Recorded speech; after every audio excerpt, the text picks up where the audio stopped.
ঈদের ছুটির পরে আবারও ফিরে আসলাম এবং এই মুহূর্তে আছি মিরপুরের শেরেবাংলা জাতীয় ক্রিকেট স্টেডিয়ামে, যেখানে প্রিমিয়ার লিগের খেলা আজকে আবারও শুরু হচ্ছে। আজকে প্রিমিয়ার লিগের মিরপুরে মুখোমুখি হচ্ছে মোহামেডান স্পোর্টিং ক্লাব এবং প্রাইম ব্যাংক ক্রিকেট ক্লাব।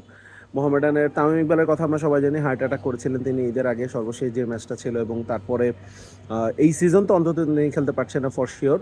অবশ্যই আমরা দ্রুততার সাথে তিনি সুস্থ হয়ে যাবেন এই আশা করব, এই দোয়া করব। আজকে তাওহিদ হৃদয় ক্যাপ্টেন্সি করছেন মোহামেডানে। টসে জয়লাভ করে তিনি ফিল্ডিংয়ের সিদ্ধান্ত নিয়েছেন। মাত্র দ্বিতীয় ওভারে খেলাটা শেষ হলো। এবাদত সাকসেসফুল একটা ওভার করেছেন। এই ওভারে তিনি একটা উইকেট তুলে নিয়েছেন। তবে রান কিন্তু 24, কারণ প্রথম ওভারেই আবু হায়দার রনির অ্যাগেনস্টে কিন্তু নাইম শেখ একেবারেই প্রথম বলেই 4, দ্বিতীয় বলে ছক্কা, এভাবে পিটিয়ে 18 রান নিয়েছেন। তবে এবাদত তাকে ফিরিয়ে দিয়েছেন।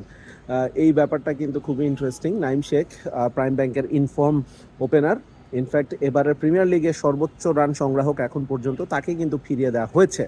তো এই ছিল মোটামুটি মিরপুর থেকে সর্বশেষ আপডেট। এবং আরেকটা বড় আপডেট হচ্ছে যে এই খেলাটা কিন্তু আপনারা টি স্পোর্টসের পর্দায় দেখতে পারবেন টিভিতে বসে।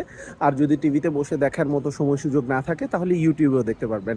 এবং টি স্পোর্টসের পর্দায় এবারই প্রথমবারের মতো, টি স্পোর্টসের নেটওয়ার্কে বলা চলে যে এবারই প্রথমবারের মতো প্রিমিয়ার লিগের সবগুলো খেলা, একদম প্রথম দিন থেকে সবগুলো খেলা একসাথে আপনারা কিন্তু দেখতে পাচ্ছেন।